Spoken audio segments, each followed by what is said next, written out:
மக்கள் படுகின்ற துன்பம் இந்த ஆட்சியாளர் அதை பற்றி கவலைப்படாமல்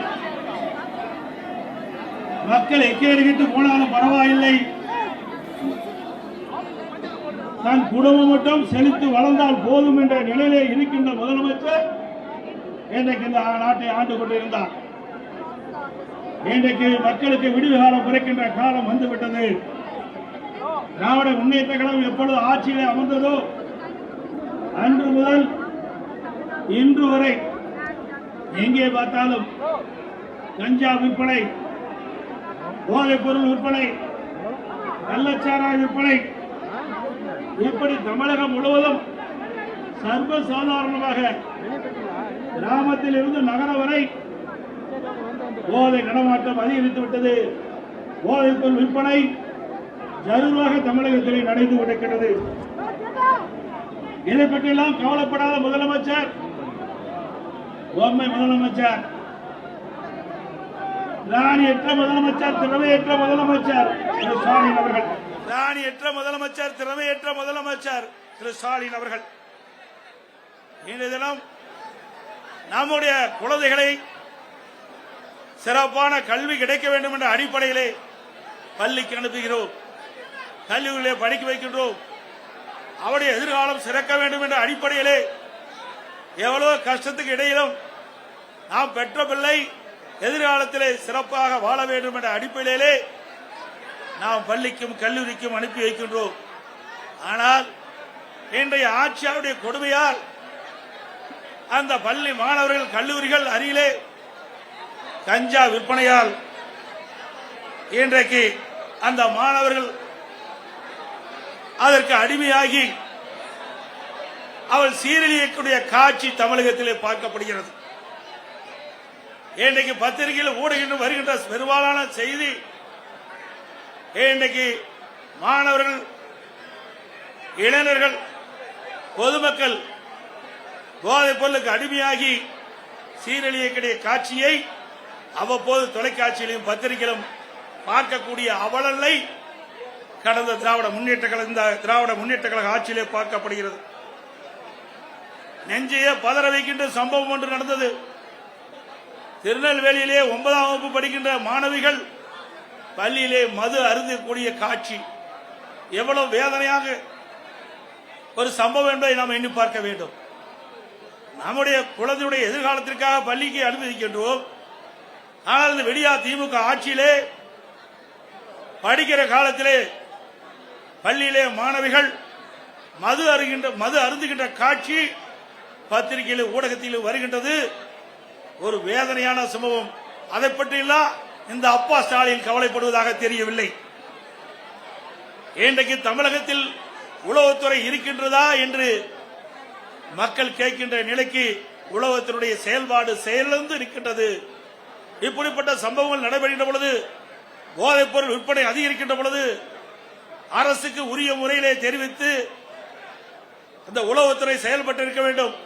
ஆனால் தமிழகத்தில் இருக்கின்ற உளவுத்துறை திரு கருணாநிதி குடும்பத்திற்கு, ஸ்டாலின் குடும்பத்திற்கு ஏவல் செய்கின்ற உளவுத்துறையாகத்தான் பார்க்கப்படுகிறது. இன்றைக்கு போதை ஆசாமிகள் அவர்களை பிடிக்க செல்கின்ற காவலர்களை கண்மூடித்தனமாக தாக்கின்றார்கள்.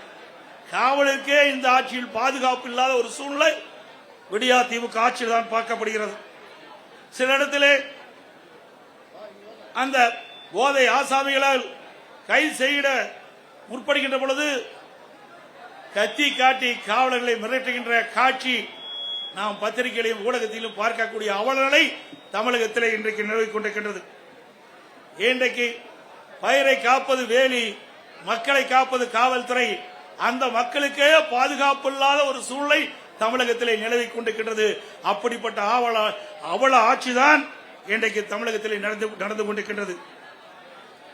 இன்றைக்கு சென்னை மாநகரம் பட்டம் பகலிலே ஒரு அரசியல் கட்சி தலைவர் ஆம்ஸ்ட்ராங் வெட்டி படுகொலை செய்யப்படுகிறார். இன்று வரை உண்மையான குற்றவாளியை கண்டுபிடிக்க முடியவில்லை.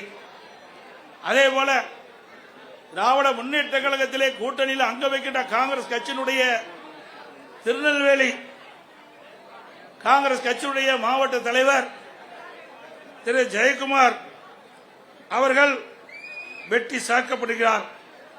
அவர் எரித்து கொலை செய்யப்படுகிறார். அந்த கொலை குற்றவாளிகளும் இதுவரை கண்டுபிடிக்க முடியவில்லை. இன்றைக்கு ஒரு 15 நாட்களுக்கு முன்பு நாங்குநேரில் இருசக்கர வாகனத்தில் போதை ஆசாமிகள் சாலையிலே சென்று கொண்டிருந்தவர்களை வெட்டி சாக்கின்றார்கள். அதில் 2 பேர் படுகொலை செய்யப்படுகிறார். அதே போல சிவகங்கை மாவட்டம் அந்த பகுதியில் இருசக்கர வாகனத்தில் போதை ஆசாமிகள் சென்று கொண்டிருந்த பொழுது சாலை ஓரமாக நின்றவர்களை வெட்டி சாய்க்கப்படுகின்ற காட்சி இந்த ஆட்சியிலே பார்க்கப்படுகிறது. இந்த ஆட்சியிலே பாலியல் வன்கொடுமை நடக்காத நாளே இல்லை. இன்றைக்கு கிருஷ்ணகிரியில 2 வயது குழந்தையை கூட விட்டு வைக்கலை. திராவிட முன்னேற்ற கழக கட்சியை சேர்ந்த ஒருவர் 2 வயது பச்சிளம் குழந்தையை பாலியல் சீண்டல் ஆளாக்கி கொலை செய்யப்படுகின்ற நிகழ்வு இந்த ஆட்சியிலே தான் பார்க்கப்படுகிறது. நாமக்கல் மாவட்டம் குமராபாளையத்தில் வீதியிலே விளையாடிக் கொண்டிருந்த 9 வயது சிறுமியை ஒரு காம கொடுகிறன் அந்த சிறுமியை அழைத்து சென்று பாலியல் வன்கொடுமை செய்யப்பட்ட காட்சி தொலைக்காட்சியிலே நாம் பார்த்தோம்.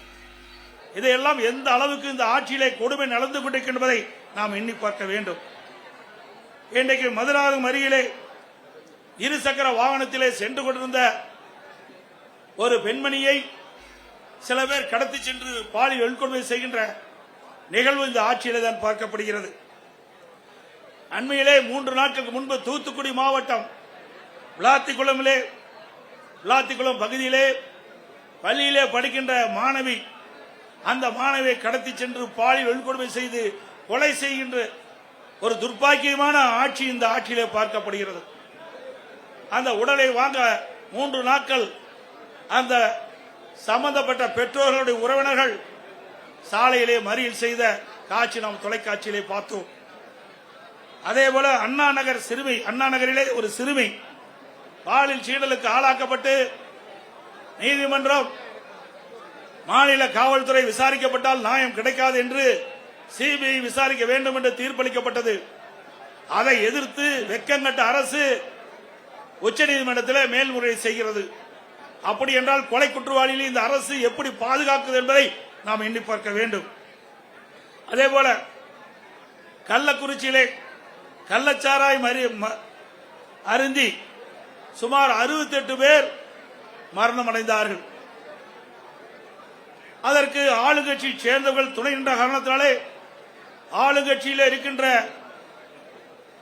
அந்த நபர்கள் தப்பித்து விடக்கூடாது என்பதற்காக மாநில காவல்துறை விசாரிக்கப்பட்டால் நியாயம் கிடைக்காது என்ற அடிப்படையிலே அனைத்து இந்திய அண்ணா திராவிட முன்னேற்ற கழகம் உயர்நீதிமன்றத்திலே இந்த வழக்கை சிபிஐ விசாரிக்க வேண்டும் என்று வழக்கு தொடர்ந்து நீதிமன்றம் சிபிஐ விசாரிக்கலாம் என்று தீர்ப்பளிக்கப்பட்டது. ஆனால் இந்த விடியா திமுக அரசு உச்சநீதிமன்றத்திலே மேல்முறையீடு செய்தது.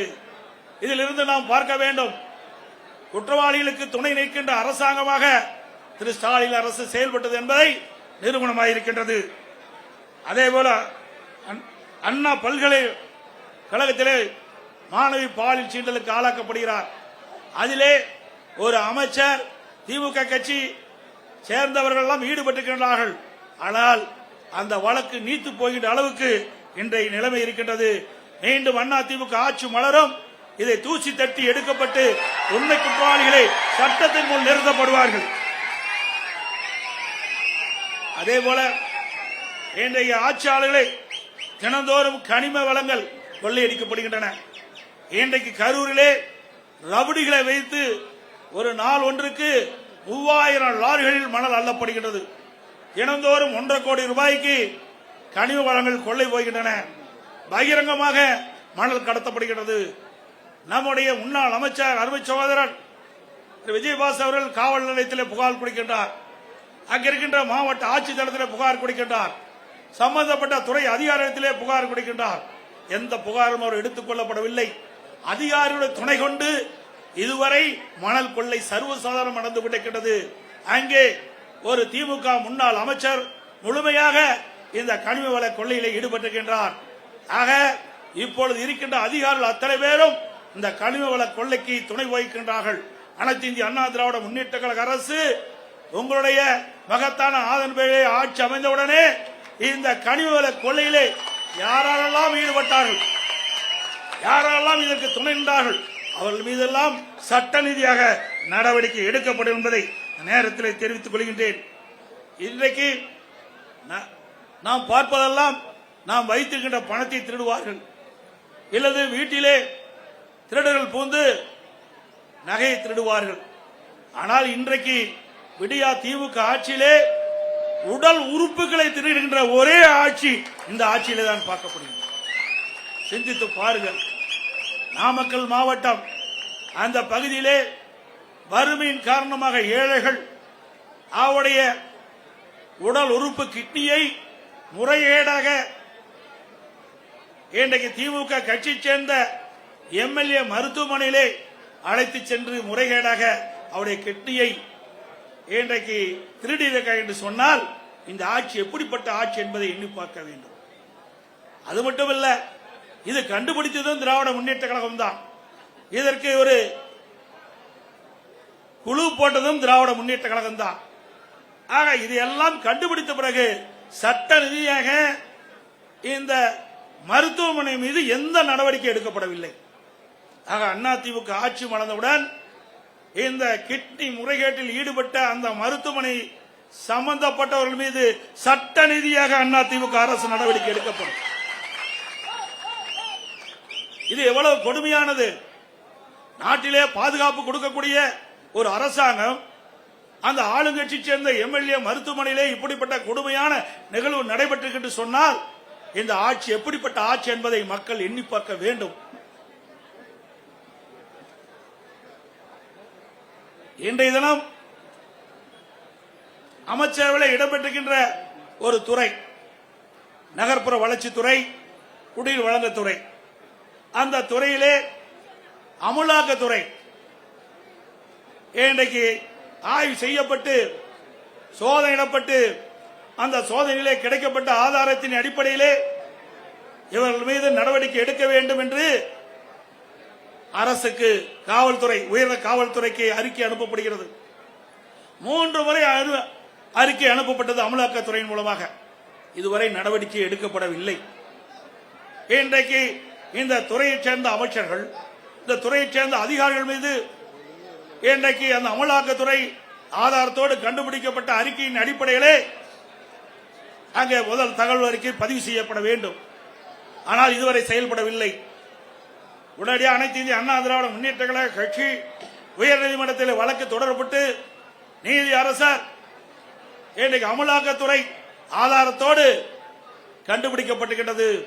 அந்த ஆதாரத்தின் அடிப்படையிலே அரசு இன்றைக்கு எஃப்ஐஆர் போட வேண்டும் என்று தீர்ப்பு வழங்கப்பட்டது. இதுவரை அந்த உயர்நீதிமன்ற தீர்ப்பை கூட அமுல்படுத்தாமல் புறக்கணிக்கின்ற அரசு திரு ஸ்டாலின் தலைமையில் இருக்கின்ற அரசாங்கம் என்பதை நேரத்தில் நினைவு கொள்ள வேண்டும். அது மட்டுமல்ல, இன்றைக்கு எங்கே பார்த்தாலும் இன்றைக்கு டாஸ்மாக் கொள்ளை. இன்றைக்கு தமிழகம் முழுவதும் 6000க்கும் மேற்பட்ட மதுக்கடைகள் இருக்கின்றன. அந்த மதுக்கடையிலே சுமார் ஒரு நாளைக்கு 1.5 கோடி பாட்டில் விற்பனை ஆகின்றது. டாஸ்மாக் கடையிலே ஒரு பாட்டிலுக்கு 10 ரூபாய் என்று விலை நிர்ணயிக்கப்படுகின்ற பொழுது ஒரு நாளைக்கு 1.5 கோடி பாட்டில் டாஸ்மாக் கடையிலே விற்பனை மூலமாக ஒரு நாளைக்கு 15 கோடி ரூபாய் இந்த டாஸ்மாக் நிறுவனத்தின் மூலமாக முறையீடாக கொள்ளையடிக்கின்ற அரசு. இந்த அரசு ஒரு மாதத்திற்கு 450 கோடி, வருடத்திற்கு 5400 கோடி, இந்த 5 ஆண்டு காலத்தில் சுமார் 24,000 கோடி இந்த டாஸ்மாக் பாட்டில் விற்பனையில் மட்டும் முறையீடாக நடைபெற்ற பணம் கொள்ளையடிக்கப்பட்டுகிறது. அதோடு இன்றைக்கு இந்த ஆட்சி பொறுப்பேற்ற பிறகு எல்லா பொருள் விலை உயர்ந்து விட்டது. உணவுப் பொருட்கள் வெண்ணை முட்டுகின்ற அளவுக்கு விலை உயர்ந்து விட்டது. இந்த ஆட்சியிலே மக்களுக்கு வேலை வாய்ப்பு கிடையாது. ஒரு பக்கம் வேலை வாய்ப்பு இல்ல, வருமானம் இல்ல குடும்பத்திற்கு, மறுபக்கம் விலைவாசி உயர்வு. அரிசி விலை உயர்ந்து விட்டது, எண்ணெய் விலை உயர்ந்து விட்டது, பருப்பு விலை உயர்ந்து விட்டது. இன்றைக்கு மளிகை சாமானுடைய பொருள் உயர்ந்து விட்டது 40%. ஆக மக்கள் குடும்பம் நடத்துவதற்கு கடினமான சூழ்நிலை தத்தளித்துக் கொண்டிருக்கின்ற நிலை இந்த ஆட்சியிலே பார்க்கப்படுகிறது. அதையெல்லாம் குறைப்பதற்கு இந்த அரசாங்கத்திலே போதிய கவனம் செலுத்தவில்லை. ஆனால் இன்றைய முதலமைச்சர் ஆளுகின்ற ஆட்சி இருக்கின்ற வரை அவர் போட்டோ ஷூட் தினந்தோறும் காலையிலே போட்டோ ஷூட் எடுப்பார், மாலையிலே பத்திரிகையில ஊடகத்தில் வரும். அதுதான் இந்த 5 ஆண்டு காலத்தினுடைய இந்த விடியா திமுக ஆட்சியுடைய சாதனை என்பதை நாட்டு மக்கள் அறிவார்கள்.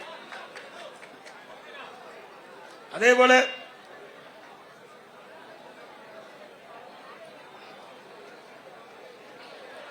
இந்த ஆட்சி பொறுப்பேற்ற பிறகு மின் கட்டணம் பல மடங்கு உயர்ந்து விட்டது. சென்னை மாநகர மக்கள் எண்ணி பார்க்க வேண்டும். அனைத்து இந்திய அண்ணா திராவிட முன்னேற்ற கழக ஆட்சியில் இருந்த மின் கட்டணத்தை விட திராவிட முன்னேற்ற கழகம் ஆட்சிக்கு வருவது பன்மடங்கு மின் கட்டணத்தை அதிகரித்திருக்கின்றது. அண்ணா திமுக ஆட்சியிலே 1000 ரூபாய் மின் கட்டணம் செலுத்துவோர் என்றால் இப்பொழுது 2500 ரூபாய் மின் கட்டணம் செலுத்த வேண்டிய சூழ்நிலை ஏற்பட்டிருக்கிறது. சுமார் 67% மின் கட்டண உயர்வு. கடைகளுக்கு பீக் ஹவர்ல டபுள் சார்ஜ் மின் கட்டண உயர்வு. ஆண்டுக்கு 5% மின் கட்டண உயர்வு என்று அறிவிக்கப்பட்டு இந்த அரசு மக்களை வாட்டி வதைக்கின்றது. அதேபோல வீட்டு வரி 100% உயர்த்தப்பட்டு இன்றைக்கு 1000 ரூபாய் வீட்டு வரி செலுத்துகின்றவள் இன்றைக்கு 2000 ரூபாய் வீட்டு வரி செலுத்த வேண்டும் மாநகர பகுதியிலே. அதோட கடைக்கு அண்ணா திமுக ஆட்சியிலே 1000 ரூபாய் நீங்கள் கடை வரி செலுத்த வேண்டும் இருந்தால் இப்பொழுது 2500 ரூபாய் கடைக்கு வரி செலுத்த வேண்டும். அது மட்டுமில்லாம ஆண்டுக்கு 6% இந்த வரிகள் உயர்த்தப்படுகின்றன. இதனால் மக்கள் மீது மிகப்பெரிய வரி சுமையை சுமத்திய அரசாங்கம் திரு ஸ்டாலின் அரசாங்கம் என்பதை நேரத்தில் தெரிவிக்க விரும்புகின்றேன். அதேபோல கட்டிடம் கட்டுகின்ற அனுமதி கிட்டத்தட்ட பன்மடங்கு உயர்த்தப்பட்டுகின்றது, 2 மடங்கு உயர்த்தப்பட்டுகின்றது. 1000 சதுரடி கட்ட வேண்டும் என்று சொன்னால் அண்ணா திமுக ஆட்சியில் இருந்தது விட இப்பொழுது இருக்கின்ற விடியா திமுக ஆட்சியில் பிளான் அப்ரூவ்டுக்கு மாநகராட்சி பகுதியில் 3 மடங்கு அதிக கட்டணம் வசூல் செய்யப்படுகிறது. அதேபோல கட்டுமான பொருட்கள் சிந்திக்க வேண்டும், கடுமையாக உயர்ந்து விட்டது. திராவிட முன்னேற்ற கழக தேர்தல் அறிக்கையிலே குறிப்பிட்டிருந்தார்கள், கட்டுமான பொருட்கள் விலை ஏறுகின்ற பொழுது அதை அத்தியாவசிய பட்டியலிலே சேர்க்கப்பட்டு விலை கட்டுப்பாட்டுகள் கொண்டு வரப்படும் என்று நான் சட்டமன்றத்திலே இன்றைக்கு அந்த துறையுடைய அமைச்சரை கேட்டேன். நீங்கள் இப்பொழுது கட்டுமான பொருட்கள் விலை உயர்ந்து விட்டது, நீங்கள் கூறியவாறு நீங்கள் அறிவித்தவாறு கட்டுமான பொருட்கள் விலை உயர்கின்ற பொழுது தேர்தல் அறிக்கையிலே குறிப்பிட்டீர்களே அத்தியாவசிய பட்டியலில் இதை சேர்க்க வேண்டும் என்று குறிப்பிட்டேன். பதிலே இல்லை. இன்னைக்கு சிந்தித்து பார்க்க வேண்டும். கட்டுமான பொருட்கள் கட்டுக்கடங்காத விலையாக உயர்ந்து விட்டது. கம்பி டன் 40,000 ரூபாய்க்கு அண்ணா திமுக ஆட்சி இன்னைக்கு 60,000 ரூபாய்க்கு விற்குது. சிமெண்ட் ஒரு மூட்டை அண்ணா திமுக ஆட்சியில் 240, இன்னைக்கு 340 ரூபாய். அதுபோல எம்சாண்ட் 3000 ரூபாய்க்கு வித்த எம்சாண்ட் 5500 ரூபாய். ஜல்லி ஒரு யூனிட் 2000 ரூபாய்க்கு வித்தது, இன்றைய தினம் 6000 ரூபாய்க்கு விற்கிறது. இப்படி பன்மடங்கு கட்டுமான பொருட்களுடைய விலை உயர்ந்தனால கட்டுமான தொழில் கடுமையாக பாதிக்கப்பட்டது. லட்சக்கணக்கான தொழிலாளர்கள் பாதிக்கப்பட்டார்கள். இன்றைக்கு வீடு கட்டுகின்றவர்கள் மிகுந்த வேதனைக்கு உட்பட்ட நிலை இன்றைக்கு உருவாக்குகிறது. அது மட்டுமல்ல, ஸ்டாலின் எப்பொழுது பார்த்தாலும் சொல்லுகிறார் இந்தியாவிலேயே முதல் மாநிலம் தமிழ்நாடு என்று சொல்லுகிறார். எதில் முதல் மாநிலம்? கடன் வாங்குவதிலே முதல் மாநிலம் தமிழ்நாடு. அத்தனை பேரும் கடன்காரனா ஆக்குனது திமுக ஆட்சியில, மறந்துவிடக் கூடாது. இந்த கடனெல்லாம் நாம் தாம் அடைக்க வேண்டிய சூழ்நிலைக்கு தள்ளப்பட்டிருக்கும் என்பதையும் எண்ணி பார்க்க வேண்டும். அதோடு இன்றைக்கு திராவிட முன்னேற்ற கழக ஆட்சி அமைந்த பிறகு 2026 மொத்த கொலைகள் 110 கொலைகள் இந்த ஆண்டு மட்டும் நடந்திருக்குது. பிப்ரவரி 2026 மொத்த கொலைகள் எண்ணிக்கை 84, மார்ச் 17 எண்ணிக்கை 52. கடந்த 75 நாட்கள்ல நடந்த மொத்த கொலை எண்ணிக்கை 246 கொலைகள் நடக்குது. கொலைகள் நடக்காத நாளே இல்ல. இந்த ஆட்சி பொறுப்பேற்றது மக்களுக்கு பாதுகாப்பு இல்ல, இன்றைக்கு சிறுமிகளுக்கு பாதுகாப்பு இல்ல, பெண்களுக்கு பாதுகாப்பு இல்ல, ஒட்டுமொத்த தமிழ்நாட்டு மக்களுக்கே பாதுகாப்பு இல்லாத ஒரு சூழ்நிலை நிறைந்த மாநிலம் தமிழ்நாடு. இன்றைக்கு கடந்த ஒரு இடத்தில் நடந்த கொலைகள் எண்ணிக்கை மட்டும் 1408. இத அதிகாரிகளை வைத்து இன்றைக்கு பேட்டி கொடுக்கிறாங்க. ஏன் ஆட்சியாளர்கள் பேட்டி கொடுக்க முன் வரல? ஏன்னா அவ்வளவு பிரச்சனை இந்த ஆட்சியில் இருக்கின்ற காரணத்தினால அவர்களால் முன்வந்து இந்த செய்தியை மக்களிடத்திலே தைரியமாக சொல்ல முடியாத ஒரு அவல ஆட்சி திமுக பார்க்கப்படும் என்பது நேரத்திலே தெரிவிக்க விரும்புகின்றேன். அது மட்டுமல்ல, இன்றைக்கு லாக்அப் மரணம் சிந்திச்சு பாருங்க. சிவகங்கை மாவட்டம் கோயில் காவலாளி அஜித்குமார் ஒரு திருட்டு வழக்கில் வேண்டுமென்றே திட்டமிட்டு அவர் மீது வழக்கு பதிவு செய்யப்பட்டு அவர் கஸ்டடியிலே கொலை செய்யப்பட்டுகின்ற நிகழ்வு இந்த ஆட்சியிலே தான் பார்க்கப்படுகிறது. ஆகாஷ் லாக்அப் மாறணும். அவர்களும் இன்றைய நிலையில இந்த ஆட்சியாளர் கொடுமையால இன்றைக்கு அந்த உயிரை நாம் இழந்திருக்கின்றோம். இன்றைக்கு திராவிட முன்னேற்ற கழகம் 2021 சட்டமன்ற பொதுத் தேர்தலில் சுமார் 525 அறிவிப்புகள் வெளியிட்டாங்க. 1% அறிவிப்புகள் கூட 1/4 அறிவிப்பு கூட இதுவரைக்கும் நிறைவேற்றப்படவில்லை. அத்தனையும் பொய். இன்றைக்கு ஸ்டாலின் சட்டமன்றத்திலும் இன்றைக்கு ஊடகத்திலும் அவர் பேசுகின்ற பொழுது, கருத்துக்களை சொல்லுகின்ற பொழுது, திராவிட முன்னேற்ற கழகம் 98% அறிவிப்புகள் நிறைவேற்றப்பட்டதாக ஒரு பச்சை பொய்யை இன்னைக்கு மக்களிடத்திலே சொல்லிக் கொண்டிருக்கின்றார். அத்தனையும் பொய். மக்கள் புரிந்து கொண்டார்கள். இந்த ஆட்சியை விரட்டி அடிக்க மக்கள் முன்வந்து விட்டார்கள். இன்றைக்கு கொடுக்கப்பட்ட வாக்குறுதியை நிறைவேற்றாத காரணத்தினாலே அரசு ஊழியர்கள் வீதியிலே வந்து போராடக்கூடிய சூழ்நிலைக்கு தள்ளப்பட்டார்கள். அதேபோல தூய்மை பணியாளர்கள் எப்படி கொடுமைப்படுத்தினார்கள் இந்த ஆட்சியை என்பது அத்தனை பேருக்கும் தெரியும். ஊடகத்திலும் பத்திரிகையிலும் பார்த்தோம். அப்படி தூய்மை பணியாளர்களையும் கொடுமைப்படுத்திய அரசாங்கம் விடியா திமுக அரசும். அதேபோல கொடுக்கப்பட்ட வாக்குறுதியை நிறைவேற்ற வேண்டும் என்று பகுதி நேர ஆசிரியர்கள், சத்துணவு அமைப்பாளர்கள் வீதியிலே வந்து போராடுகின்ற நிலை இந்த ஆட்சியிலே பார்க்கப்பட்டது என்ற செய்தி இந்த நேரத்தில் தெரிவித்து, இன்றைக்கு இவ்வளவு பிரச்சனைக்கு காரணம் சட்ட ஒழுங்கு நிரந்தர டிஜிபி நியமிக்கல. கிட்டத்தட்ட 9 மாத காலமாக நீதிமன்றம் குறிப்பிட்டு கூட இன்னும் தமிழகத்தில் ஒரு நிரந்தர சட்ட ஒழுங்கு டிஜிபியை நியமிக்க முடியாத ஒரு திராணற்ற அரசு விடியா திமுக அரசாங்கம் என்பதை நேரத்தில் தெரிவித்து, இனியாவது பத்திரிகையாளர் ஊடக நண்பர்களும் தகுதியுமா செய்தி போடுங்க. எத்தனை நாள் பயந்து இருந்தது போது.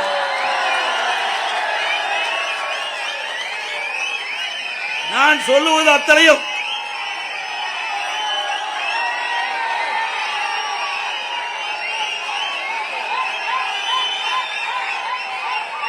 நான் இதுவரைக்கும் சொன்ன செய்திகள் அத்தனையும் பத்திரிகையிலும் ஊடகத்திலும் வந்தவை. நாங்களாக திருச்சி சொல்லவில்லை. ஆகவே இந்த உண்மை செய்திகள் எல்லாம் நாட்டு மக்களுக்கு கொண்டு போய் சேர்க்க வேண்டிய கடமை ஊடக நண்பர்களுக்கும் பத்திரிகைகளுக்கும் இருக்கின்ற என்பதை உணர்ந்து நடுநிலையோடு செயல்பட்டு நாட்டு மக்களை பாதுகாப்பதற்கு நீங்கள் அத்தனை பேரும் ஊடக நண்பர்களும் பத்திரிகைகளும் துணை நிற்க வேண்டும் என்று அன்போடு உங்களை கேட்டுக் கொள்கின்றேன்.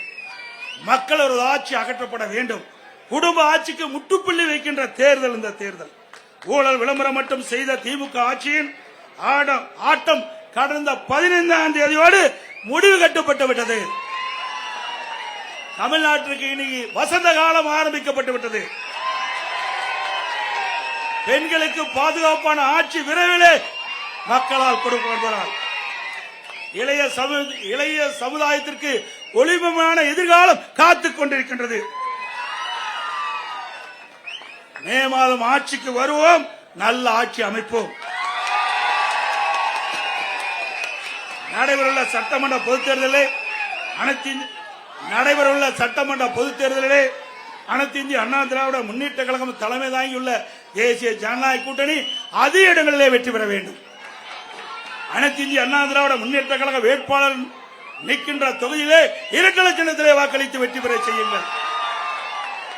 நம்முடைய தேசிய ஜனநாயக கூட்டணி சார்பாக போற்றுகின்ற வேட்பாளருக்கு அவருடைய சின்னத்திலே வாக்களித்து அவர்களை வெற்றி பெற செய்ய வேண்டுமாய் கேட்டு விடைபெறுகின்றேன். நன்றி, வணக்கம்.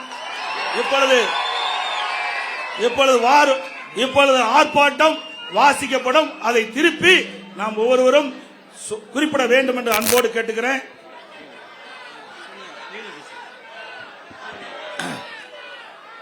கண்டிக்கின்றோம் கண்டிக்கின்றோம் ஸ்டாலின் அரசை கண்டிக்கின்றோம் ஸ்டாலின் அரசை கண்டிக்கின்றோம் விடியா திமுக அரசை கண்டிக்கின்றோம் கண்டிக்கின்றோம் கண்டிக்கின்றோம் கண்டிக்கின்றோம் பொம்மை முதலமைச்சரை கண்டிக்கின்றோம் கண்டிக்கின்றோம் 8 திக்கும் போதைப் பொருட்கள் போதைப் பொருட்கள் புழக்கம் கட்டுப்படுத்த முடியாத நிர்வாக திறனற்ற விடியா திமுக அரசை கண்டிக்கின்றோம். பதில் சொல். பொம்மை முதலமைச்சரே பதில் சொல். மாஃபியாக்கள் விளையாடும் வேட்டைக்காடு தமிழ்நாடா?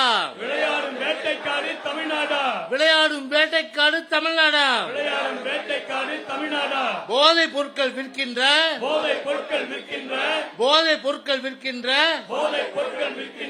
சந்தைதானா தமிழ்நாடா?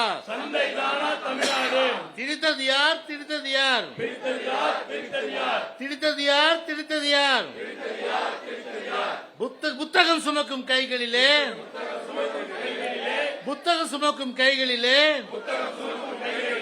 போதைப் பொருளை திரித்தது யார்? பதில் சொல். ஸ்டாலினே பதில் சொல்.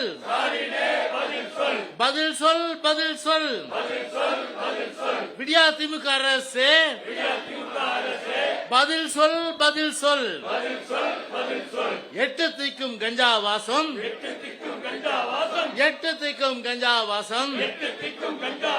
சட்டம் ஒழுங்கோ படுமோசம்.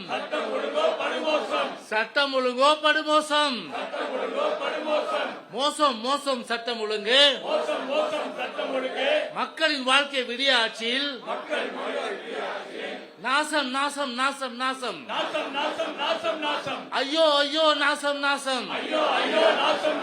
எங்கே போனது? ஸ்காட்லாந்து யார்டுக்கு நிகரான தமிழகத்தின் காவல்துறை எங்கே போனது? திறனற்ற முதலமைச்சர் கையில் காவல்துறையின் கண்ணியம் போனது. செத்து போச்சு.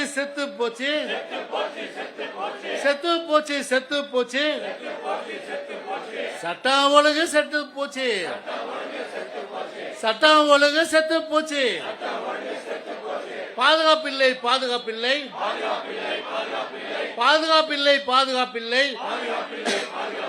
விடியா திமுக ஆட்சியிலே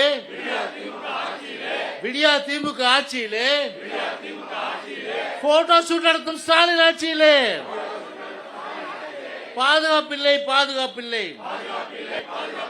பெண்களுக்கும் குழந்தைகளுக்கும் ஸ்டாலின் ஆட்சியிலே பாதுகாப்பில்லை. விதவிதமாய்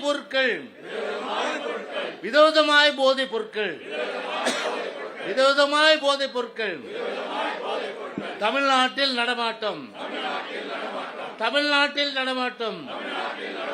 விதவிதமாய் போதைப் பொருட்கள் தமிழ்நாட்டில் சர்வசாதாரணமாக நடமாட்டம். போதை கும்பல் கூலிப்படைகள்